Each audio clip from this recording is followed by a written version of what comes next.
안녕하세요. 책 읽는 뮤즈입니다. 오늘 소개할 책은 이제 나를 안아줘야 할 시간, 한성이 지음, 12만 독자를 감동시킨 딸에게 보내는 심리학 편지, 한성이 박사의 두 번째 에세이인데요. 이 책은 정말 글도 따뜻하고 중간중간에 그림들이 너무 예쁘고 편안함을 주는 그림이었어요.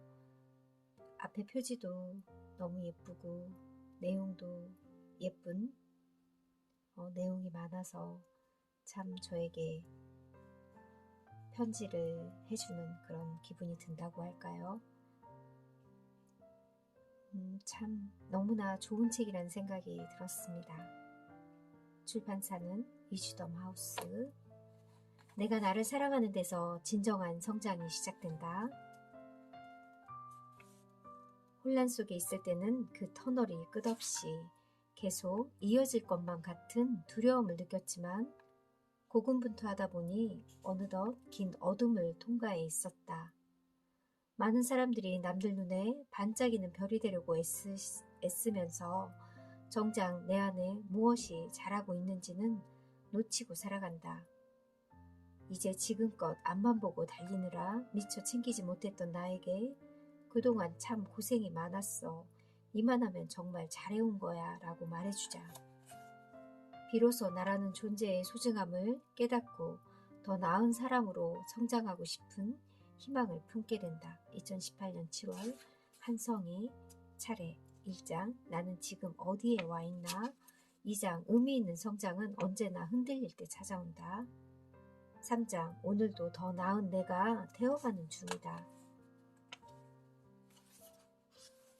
4장 모든 관계의 중심에 나를 두어라. 5장 이제 나를 안아줘야 할 시간. 1장 나는 지금 어디에 와 있나.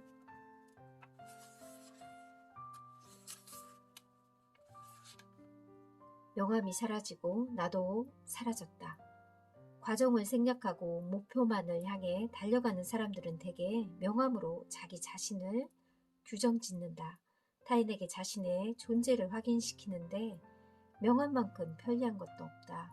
그들에게 명함이 사라진다는 것은 곧 자신이 사라진다는 뜻이다.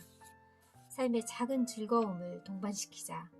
우리는 재미있게 살 권리가 있다. 그런데 언제부터인지 우리 어른들은 행복하지도 즐겁지도 않다. 반면에 아이들은 무엇을 해도 즐겁다. 현실에서 벗어난 나만의 시 공간을 마련하자. 구체적일 때 하고 싶다. 사색의 가장 좋은 방법은 일상생활에서 집중하는 것이다. 울고 싶으면 울고 웃고 싶으면 웃어라. 사색을 정량화시키면 쉽게 와닿을 뿐만 아니라 실천 의지도 끌어올리는 효과가 있다. 예를 들어 이런 것이다. 책 3페이지 읽기, 하루에 1km 걷기, 하루에 10분 산책하기, 싸울 땐 5분 침묵하기, 일 관계 스트레스에 덜 예민해지려면 11년차 독서가라며 자신을 소개한 전업주부 미선 씨는 어느 날 자신에게 책장을 선물했다고 한다. 하루가 멀다 하고 책을 주문한 탓에 책을 꽂아둘 곳이 없어 가족 몰래 장만했다는 것이다. 처음 2년 동안 쉬운 책만 읽었지만 점차 관심 분야가 생기고 꼬리를 무는 독서를 하면서 책에 빠져들게 되었단다. 그러는 동안 자연스럽게 인생의 맛이 깊어졌다고 한다. 이렇게 행복한 시간을 누리다 보면 관계나 일이 주는 스트레스도 덜 예민해진다. 나는 우연히 첼로를 배우게 되어 지금도 조금씩 연마하고 있는데 나부터도 소리 하나하나에 몰입하고 정교한 음을 만드는 과정에서 책에서 배우지 못한 지혜를 얻을 때가 많다. 억지로 소리를 만들고 힘을 줄 때는 소리가 엉망인데 자연의 흐름에 맡기면 좋은 음이 만들어진다. 하루 15분, 그러나 매일 하는 식으로 전략을 수정해보자.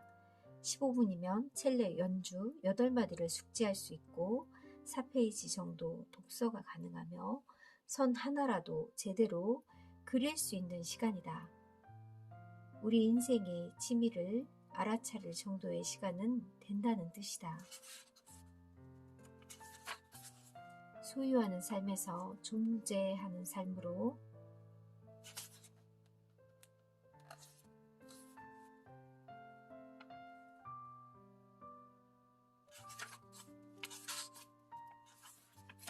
나이가 들수록 우리는 이전보다 현명해지고 단단해져야 한다. 비교 대상 없이 나 자신만으로 행복할 수 있어야 한다. 내가 나를 인정하게 되면 인생은 더 이상 공허하지 않다.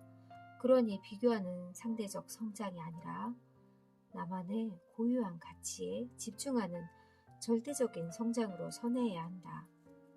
주위에 휘둘리기보다는 나만의 페이스로 걸어갈 줄 아는 사람이 되어야 한다.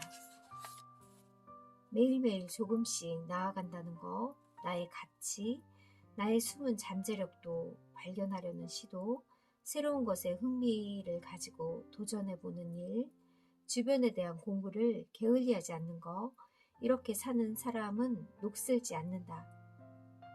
어린 아이들이 가진 호기심, 새로운 것에 대한 개방성, 즐거움, 놀이의 특성을 살려낸다면 우리는 언제나 청춘으로 살아갈 수 있다. 성장은 이렇게 매일 조금씩 닦아나가면서 이루어지는 과정이다. 당연히 날마다 뿌린 씨앗이 뿌리를 내리고 싹을 틔우기 위해서 물리적인 시간이 필요하다. 나는 세상에 어느 날 갑자기 일어나는 도약이란 없다고 생각한다. 도약은 매일 조금씩 나아가는 준비의 시간들이 모여 가능해진다. 나이가 들수록 우린 이전보다 현명해지고 단단해져야 한다. 비교 대상 없이 나 자신만으로 행복할 수 있어야 한다. 내가 나를 인정하게 되면 인생은 더 이상 공허하지 않다. 고통이 따르지 않는 성숙은 없다. 1년에 4계절이 있듯 우리네 인생도 계절이 있다. 정신분석가 에리스는 우리의 인생을 8개의 계절로 나누어서 심리, 사회적 발달을 설명한 바 있다.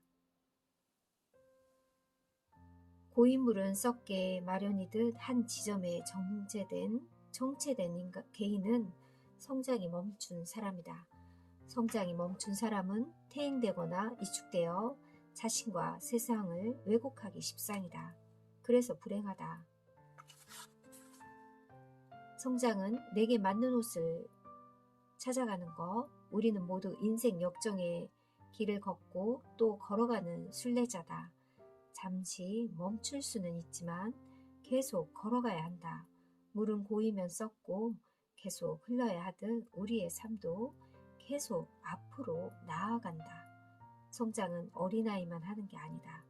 우리는 죽을 때까지 계속해서 성장해 나아가야 한다. 의미 있는 성장은 언제나 흔들릴 때 찾아온다. 불행 피하기 기술이라는 책의 저자 롤프 도벨리는 유리한 출발보다 중요한 것은 중도에 수정할 줄 아는 능력이라고 했다. 많은 이들이 중도에 수정하는 것을 마치 계획의 실패처럼 받아들이는 생각의 함정에 빠진다고 한다. 여기서 말하는 생각의 함정이 곧 관점, 프레임의 함정이다. 인생의 맛을 고르게 겪어야 어른이 된다. 덜 의존하는 삶으로 간다는 것, 지혜롭고 격조 있게 늦기 위해서라도 의존성이라는 주제를 현명하게 다스릴 필요가 있다.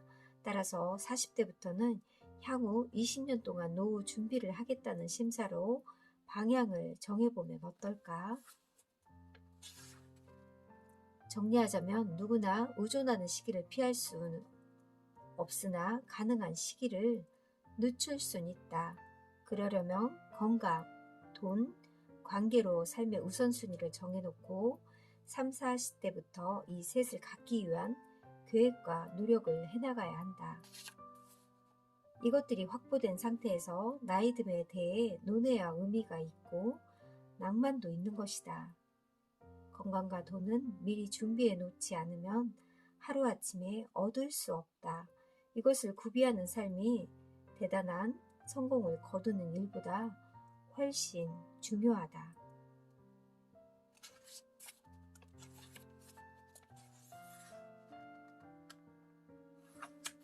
나이가 들어감에 따라 그대로의 자신을 수용하는 힘이 자존감이 된다. 못났나, 잘났나, 잘린나, 올라갔나, 이 모든 모습을 평이한 수준으로 믿고 지지하는 것, 이것이 진정한 의미의 자존감인 것이다.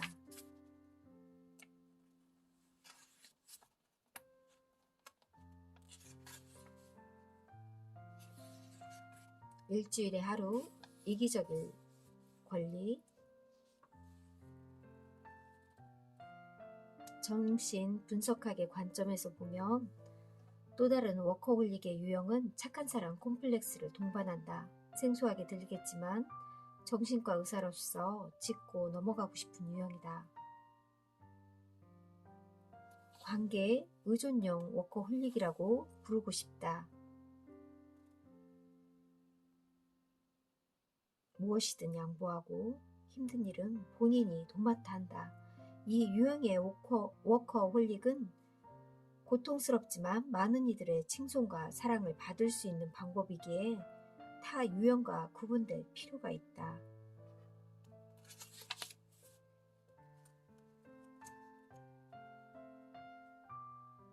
이제 자기 착취에서 자기 보상으로 시스템을 바꾸어 놓자. 그러기 위해서는 자신을 선두에 두고 대우하는 연습이 필요하다. 의도적으로 휴식 시간을 넣어라.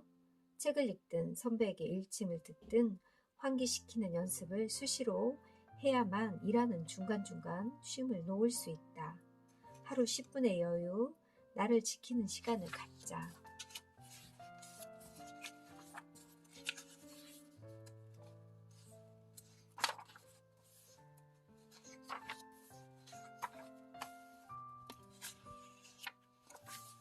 운동으로 건강 적금을 들어라. 인생살이에서 좌절을 겪을 때 다시 일어나려면 심리적 탄성, 즉 회복 탄력성이 있어야 한다. 몸도 마찬가지다. 언제든 가동할 수 있는 회복 탄력성이 있어야 한다. 그 방법은 꾸준한 운동이다.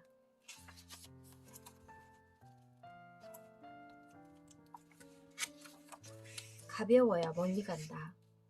그 누구도 10가지 일을 모두 훌륭하게 해낼 수는 없다. 삶의 우선순위를 스스로 정해놓지 않으면 다른 사람이 내 삶의 우선순위를 정한다는 말이 있다. 가지치기의 시작은 버리는 것이다.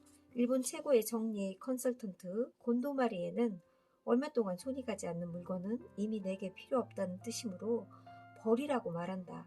그의 말대로 버리고 나면 내게 이렇게 넓은 공간이 있었다는 사실이 놀라울 것이다.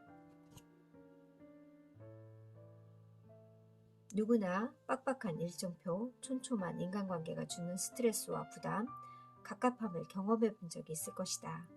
인간관계, 시간관리, 감정관리의 영역에도 곤도마리의 조언을 똑같이 적용해 볼 수 있다. 끌려다니지 않는 감정정리의 힘, 나이가 들면 체력만 소진되는 것이 아니다. 감정도 같이 소진된다. 감정을 아껴 써야 할 때임에도 불구하고 툭하면 욱해서 기껏 갖고 놓은 관계를 망치는 사람들이 적지 않다.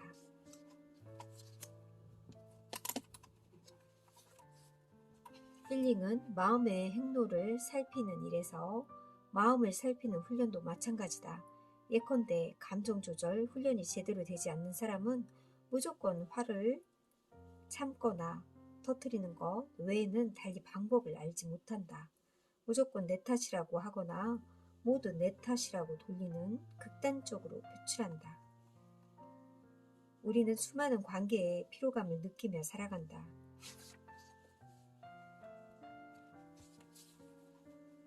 부부는 평생에 걸쳐 완성해 가는 사이다.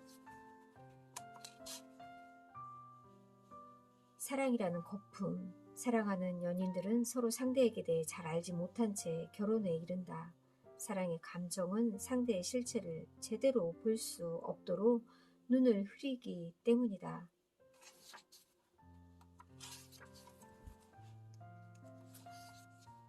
부모님의 인생을 이해하게 될 때 진짜 어른이 된다. 언제나 자식은 자식의 관점으로만 아버지를 보고 부모님 역시 부모님의 관점만으로 자녀를 본다. 분명 다른 모습도 존재할 텐데 어떻게 된 게 부모와 자녀 사이엔 좀처럼 다른 모습이 들어오지 못한다.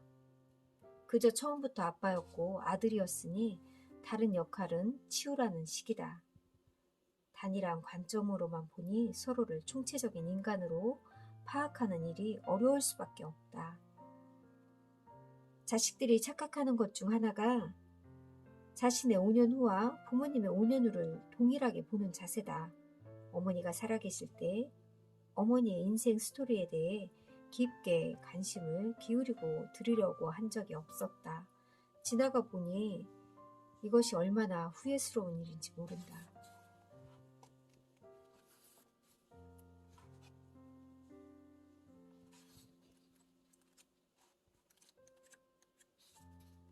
감정은 보아야만 알 수 있다. 억울한지 수치심인지 아니면 죽이고 싶도록 미운 중호인지 각각의 이름을 붙일 수 있어야 한다. 그래야 감정이 자신을 압도하기 전에 먼저 감정을 다스릴 수 있는 기초를 만들게 된다. 대놓고 말하면 20대는 욱해도 세상이 귀엽게 봐준다. 30대가 욱하면 다음부터 그러지 말라고 주의를 줄 정도로 끝이 난다. 하지만 40대부터는 인생의 뿌리가 흔들린다. 지켜야 할 게 많아질수록 분노 조절은 커리어의 중요한 관리 계정으로 넣어야 한다. 명심하자. 마음부터는 분노는 성장으로 그 모습을 탈바꿈한다는 것을 마음부터는 욱하는 걸 정말 조심해야 될 것 같습니다. 사람은 한번 나쁜 일을 당했다고 해서 상처를 입지 않는다. 반복의 경험이 각인되어 상처가 되는 것이다. 이 말을 역설적으로 해석하면 치유 역시 반복된 경험에서부터 시작되는 것임을 알 수 있다. 나만 날 알아주면 소용없어요. 실제로 남이 날 알아주고 부러워하는 시선으로 바라보면 자신감, 자존감 둘 다 높아진다고 할까요? 꼭 그들에게 찬사를 듣기 위해서가 아니라 높아진 자신감을 유지하고 싶어서라도 저 자신을 아껴야겠다고 다짐도 하게 되고요. 타인의 시선을 자기 관리의 연료로 사용하는 것 좋은 것 같아요. 평소 잘 알고 지내는 지인의 전원이다.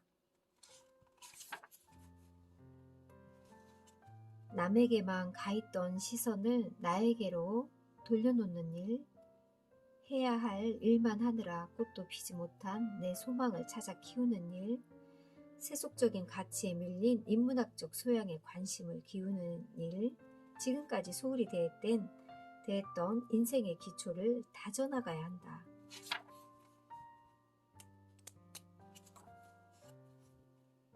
나의 입식양면을 위해서 비도덕적인 선택을 해야 할까? 여기에 대한 답은 각자 자신이 살아온 태도를 반추하면 된다. 비도덕에 눈을 감아야 한다고 생각하는 사람은 그렇게 해서 위로 올라갈 것이고, 비도덕이 도저히 용납이 되지 않는 사람은 남들보다 낮은 수준으로 살더라도 신조를 지키는 쪽을 택할 것이다. 무엇이 선이고 악이라고 말하는 것이 아니다. 어떻게 한 인간의 선택을 선과 악으로 분류할 수 있을까? 내가 가리키는 방향의 합이 인생을 결정한다. 사실 어떤 일이든지 정점은 한 번뿐이다. 그게 정점의 매력이자 한계이다. 오히려 편한 마음을 가질 때 역설적으로 정점의 순간 또 찾아온다. 스스로 수직의 욕구로부터 자유로워지면 그만큼 심리적인 공간이 확보되어 지금껏 만나보지 못한 씨앗을 틔울 수 있게 된다. 생의 끝은 현재 그 사람의 정점이나 순간의 찰나에 큰 관심을 두지 않는다.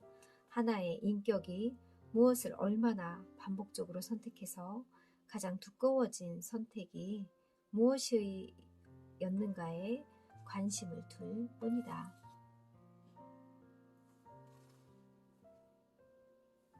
앞만 보고 달리느라 미처 챙기지 못했던 내가 나를 바라보고 싶을 때 이 책을 읽으면 좋을 것 같습니다. 감사합니다.